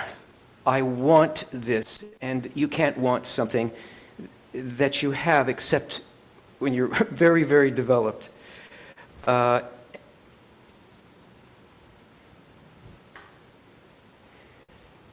the more people puts us into a greater intensity, and we could call that's the root.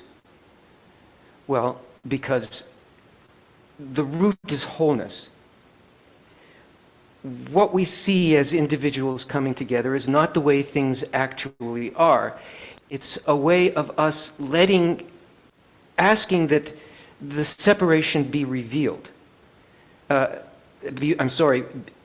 the connection be revealed and the separation be concealed through an action that we do.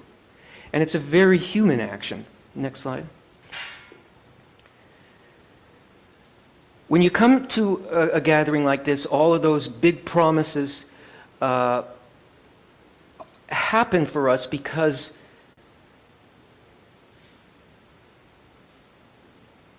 We get to use something that has a power that is concealed to us by being given a tool in order to take on the game of revealing. The spiritual power in the gathering is the method of practical Kabbalah. Oh, what's all this theory? No, this is how the theory becomes real, how we feel it, how we begin to live it. And the whole principle and the whole methodology of Kabbalah, you could sum up as from love of friends to the love of the Creator. The path through which we begin to feel the wholeness comes first with the most basic component of what we're going to be doing, and of attuning our sensitivity to a certain thing that's occurring on this sort of basic brick of what we're going to do. Next slide.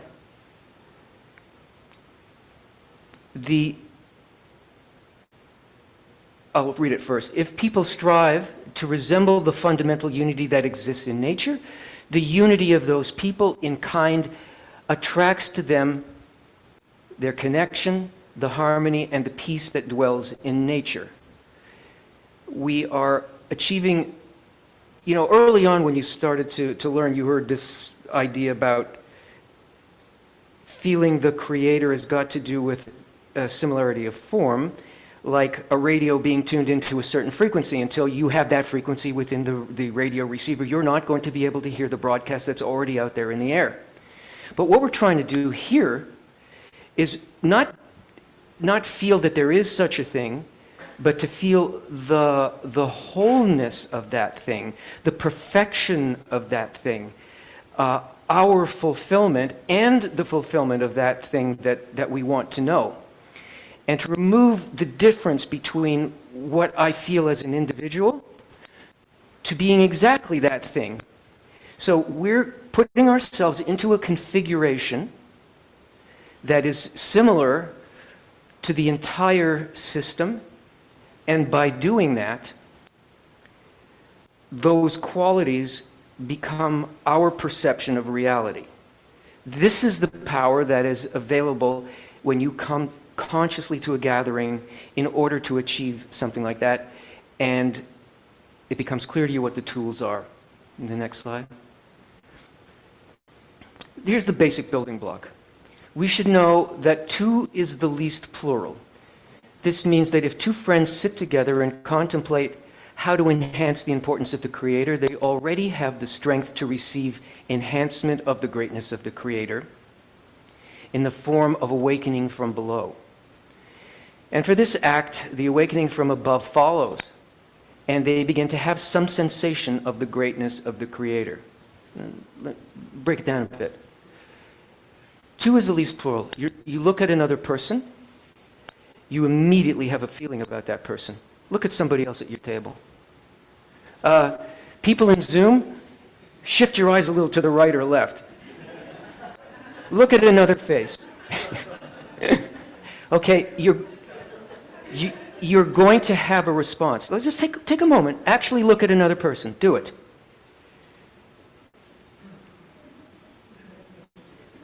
Just don't talk. Just see. Just notice what you're feeling. Acceptance, rejectance, shy, don't wanna. There's something on their lip. But everything is hitting the heart in a certain way, wanting to draw you nearer. You have a sort of emotive field between you. Right now, as we were looking at each other, it was really one way. Look at each other again. Pick someone else. Now, also, look at your own, and then worry or think about or try to feel or wish that the other would feel openly connected to you. Give it some time. Give it a moment.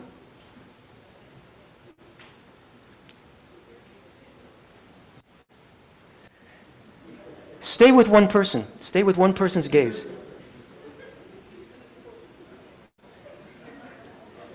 Okay, stop. I don't want your head to explode.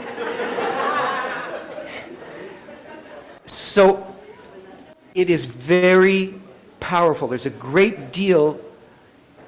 Folks, shh, shh, shh, shh, shh, shh. It's very powerful what's there, but it's very close to us. It's something we can measure. We know when we are feeling positive things. We know that, it could suddenly evoke all kinds of things like from my past, things I've been, it could be anything. It could evoke some brave feeling or some feeling of defeat, or why am I always making the mistake of coming to places where they make me do workshops with other people? It's in this place, the connection is made or not. Either the light exists between the light of connection, the quality of the creator, of relatedness, it exists there or not, and it sparks all kinds of feelings, emotions, pictures, and all of that in us. This is actually the place where we work, but we don't just work with my own feelings, and certainly not just for myself, but we take this. Let's go to the next slide. Y'all want to serve the creator, right? Oh, never mind. One who truly wants to serve the creator must include himself with, this is a repetition, I believe. Is this 7? Is this the first time we've seen this slide? Okay, thanks folks, that's it. No, one who truly wants to serve the creator must include himself with all creations, connect himself with all souls, include himself with them, they with him. That is, you should leave for yourself only what's needed for connecting to divinity. Okay, so this thing can be achieved.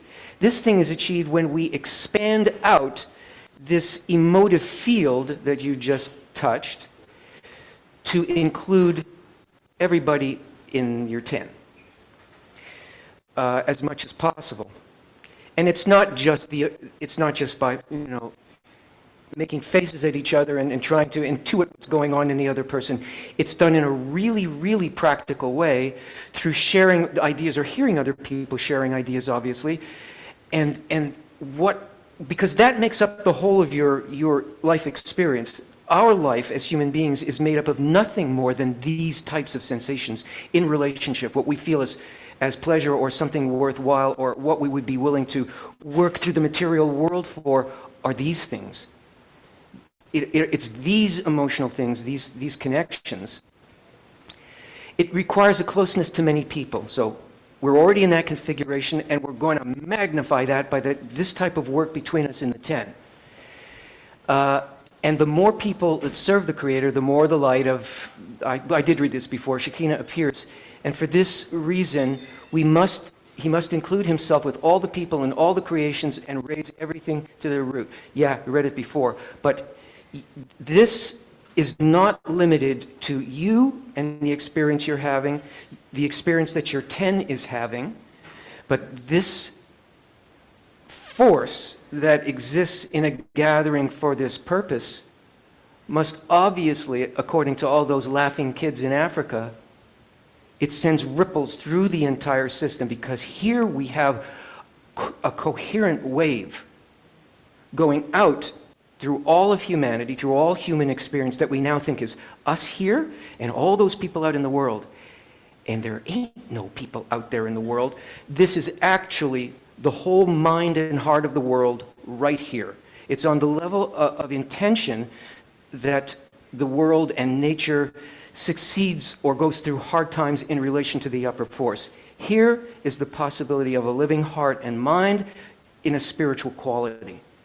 Next slide.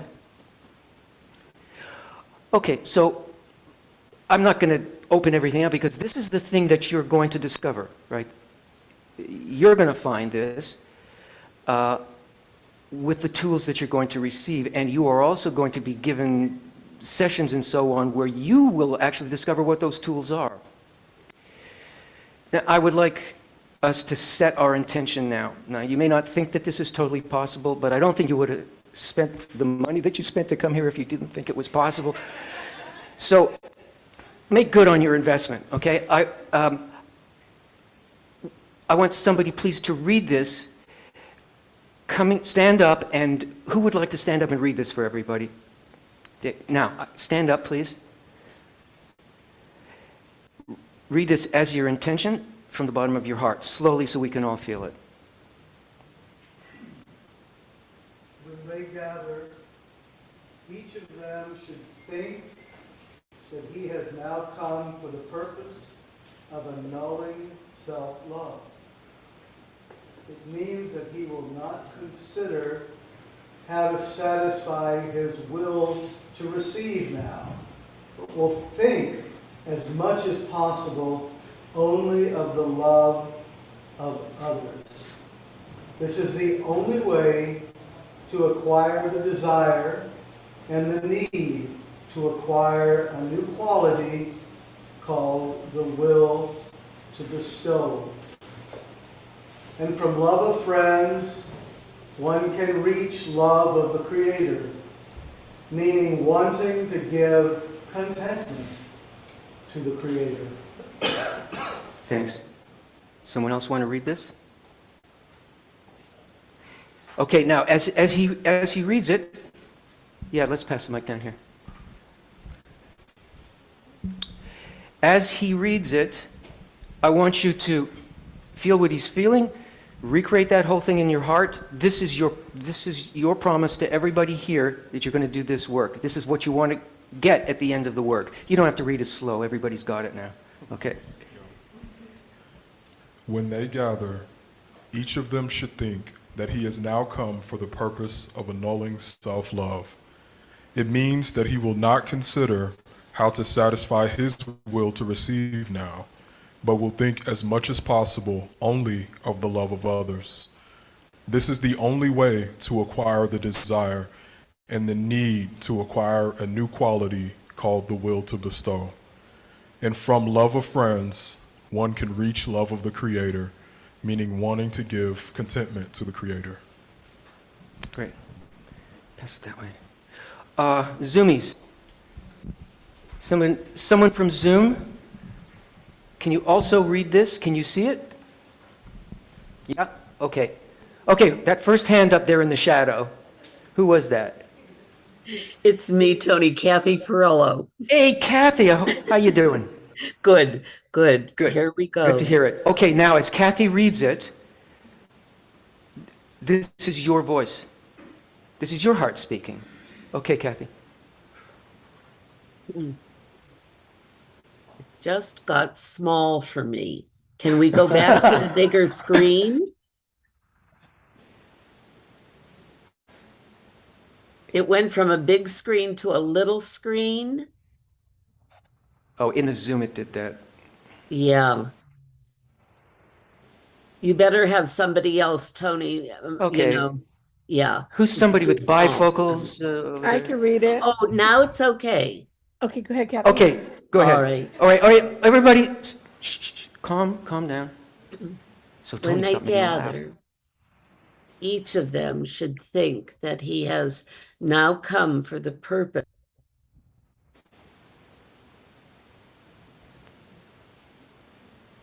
Keep reading it. You're muted, Kathy. No, shh, just keep reading. But will think as much as possible only of the love of others. This is the only way to acquire the desire and the need to acquire a new quality called the will to bestow. And from love of friends, one can reach love of the Creator, meaning wanting to give contentment to the Creator. Okay, next slide. Okay. Some of you have not done, workshops, and these are not random workshops where things go out of control and fist fights ensue. This is the use of and the observation of our reactions with people, and it's safe. It's totally safe because these are the attitudes that you're going to be using.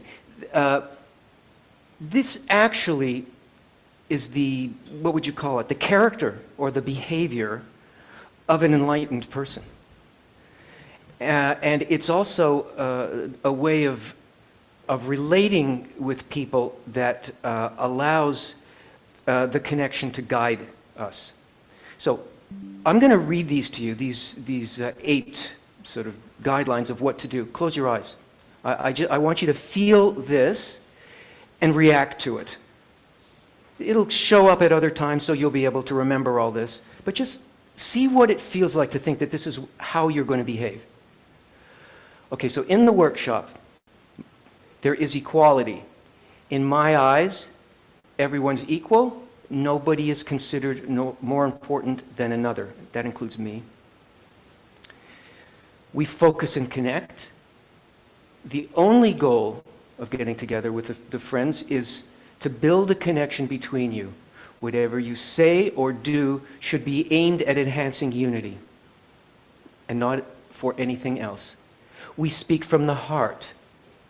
Share your thoughts and feelings honestly and openly, trusting that your friends don't want to judge you in the same way that you don't want to judge them. We listen actively. Listen from your heart. Really focus on others. Work to feel them, not yourself. Don't criticize or judge what others are saying. Aim yourself at respect and acceptance. Stay on topic. Keep the discussion focused on the workshop's theme and question. Don't follow your imagination everywhere that it goes. Make sure that all the friends get to talk. It's very important. I need to hear all the friends. I need to hear them all. They all have to speak. And finally, stay positive. Maintain a positive, supportive attitude. No matter what you feel or what's happening at any given moment, just work to help your friends succeed. Okay, you can open your eyes. Now, if you do that, it's safe for you to share anything according to this way of relating. And this will become really second nature. And it'll open up something that doesn't exist in regular human relationships. Maybe it exists for fleeting moments, it sparkles in families, but it doesn't in general society. And it carries a huge power to change perception of reality. Next slide. Okay, we're going to do a workshop based on this. I think that's what... Can you go to the next slide? I've kind of lost my... Yeah, go back.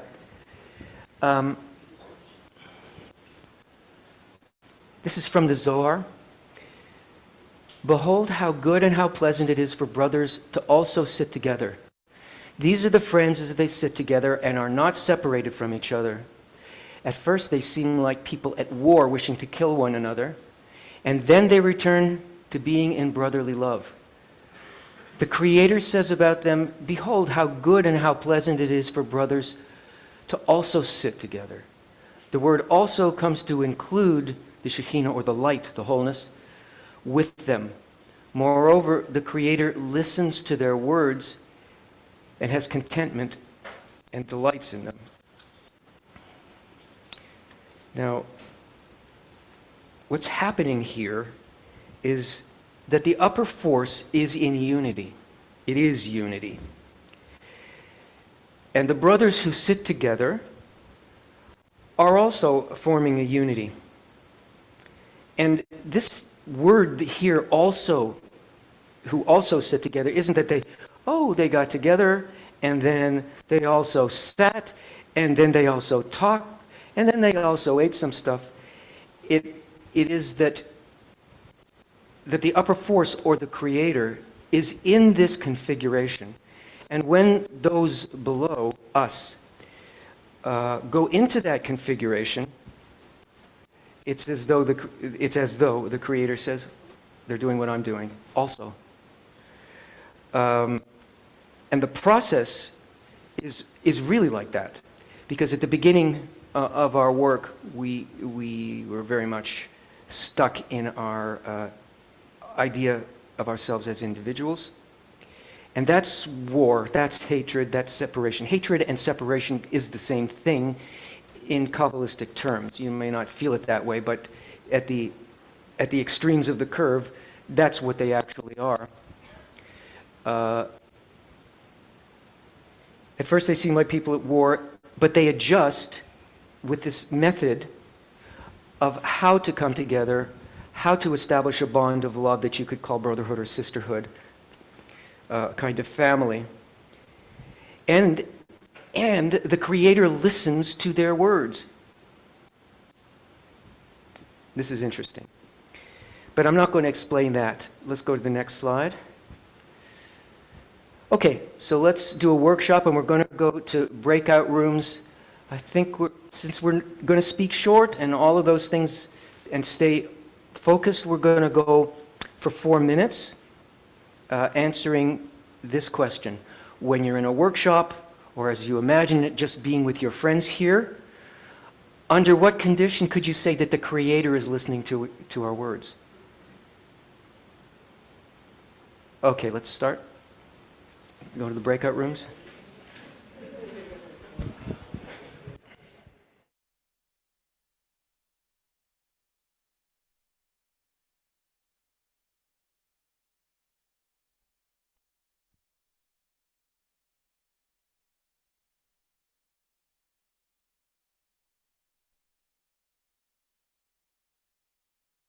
Okay, I guess we're ready to start.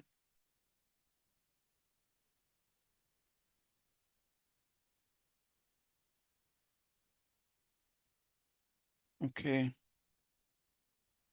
The condition that we can say that the Creator is listening to our words is that we are sincere from our hearts in what we are doing and what we are saying. Greg? We're unifying our efforts toward the goal. Albert? Yeah, we're truly opening the hearts to the friends and striving for connection, I think. David? I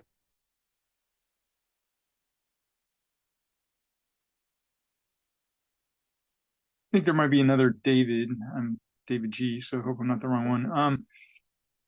I like the idea that just our sincerity and or at least attempts at sincerity and in our experience, our repeated efforts, can ultimately give us what we desire. And next, maybe Gary. Yeah, really try to annul. Just see each person that I'm looking at, almost, could I say, almost a crown on their head. They're great, and if we can do that, I think it would help us to connect if we can annul effectively. Let's see, Eberhard. Thank you, Gary. Indeed, if they come from our heart. Jay, please. Thank you, Eberhard. To listen carefully to the friends and to see the face of the Creator in each of the friends. Jacob? when our words are in service to. I'd just like to add that we're seeking that connection for each other, not thinking about ourselves, but really having an open heart for the others to receive. Okay, let's bring the breakout rooms back, please.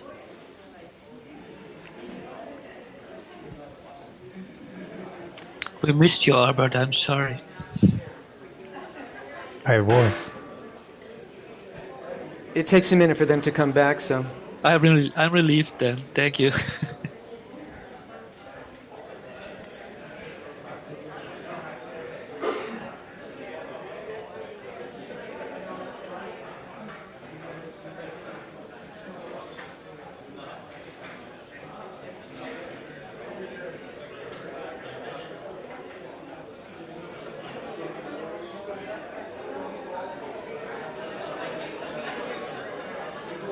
Okay, they're coming back.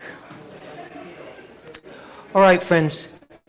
Did you some tens are big, and there's a lot of people at your table. Did you make it all the way around? I didn't think you guys were going to make it. Yeah. Did you guys over here make it all the way around the table? Third time. Wow.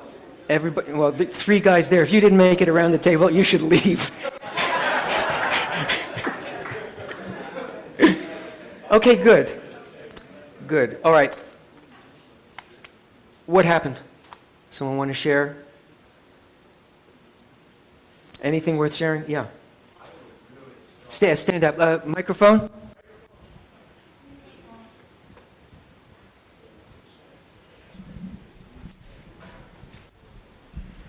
I was struck by how unique each of the answers were, but they were all kind of the same in a sense. Uh-huh. And I was just, all the answers were so good. So, yeah. This is a pre-existing ten, or it's the first time you guys are together? Three of you are. And is this the first time that you've done this kind of a workshop? Yeah. Okay. Good. Anybody else here?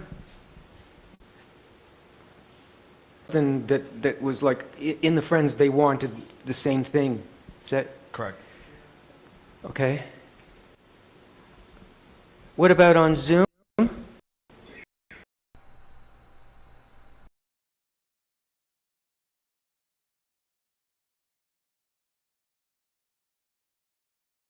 We felt a connection that we all wanted the same thing, even though we used different words to express it. Hi, Willie. Good to see you. Thank you. Anybody else on Zoom? I'm going to flow like water with different words to describe the same concept, and it felt cozy. I don't know if that's a good word to use, but it felt cozy. Great. They weren't laughing at you. They weren't laughing at you. I'm being an idiot. I'm sorry. Yeah. Somebody else here or Zoom? Anybody else on Zoom? It was more about the feeling, Tony, the feeling of rapture, the feeling of comfort, of being in a place that is safe.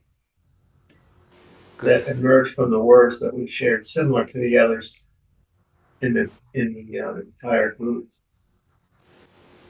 Okay, and this is stuff that's just kind of like mumbling under the surface. It's not, it's just there's that surrounding light. Hello, I'm also at the retreat. Let's do the next slide.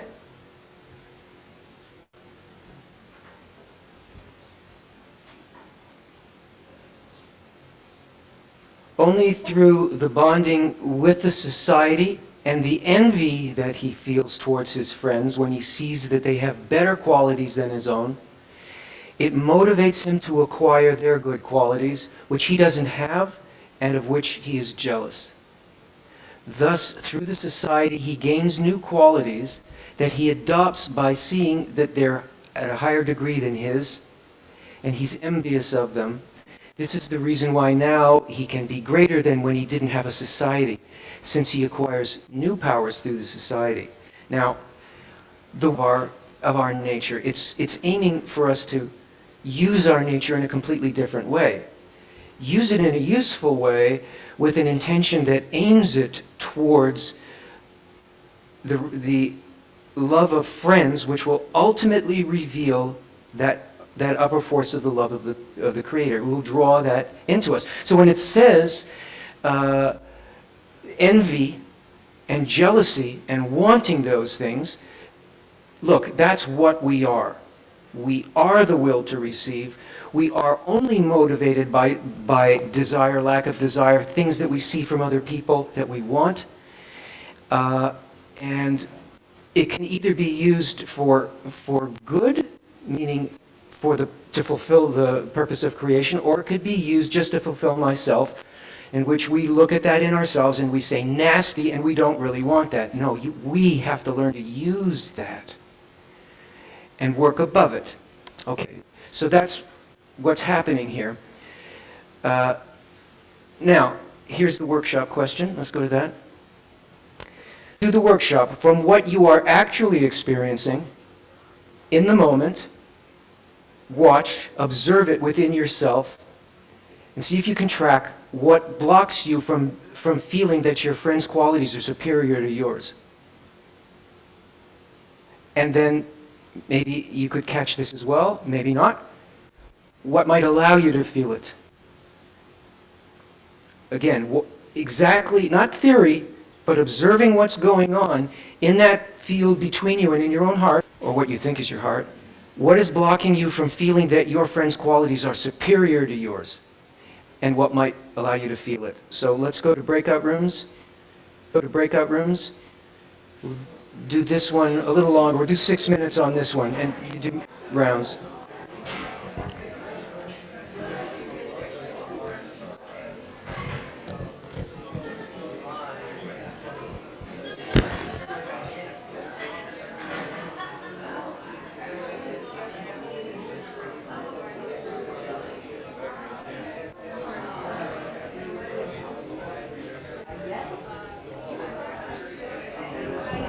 Guess we get started. I'm sorry. Go ahead. Thank you, Lee. I think I feel it quite accurate in how much I'm focused on myself blocks me, and which happens most of the time, to be honest. And if I can let loose this focus and focus on my friend, it goes the other way. Really. Thank you. What blocks to get in my way is because I know I have a lot of head knowledge, and I know that I need that. That's not going to get me where I'm really trying to go. So I can put that aside of what I think I know and realize that I need to go beyond that. This is what I feel is needed for me. Albert? Thank you. Yeah, what blocks me from that is, well, it's, I think, in the nature of us humans to always see ourselves at the top, to not want to admit that we're like worse than anyone and stuff like that. But when I hear your friends open the heart, and I feel really the desire in you, not just for anything, but for really attaining the Creator, then that's something I can actually feel, and that's something I can be very envious of. Gary? Yeah, automatic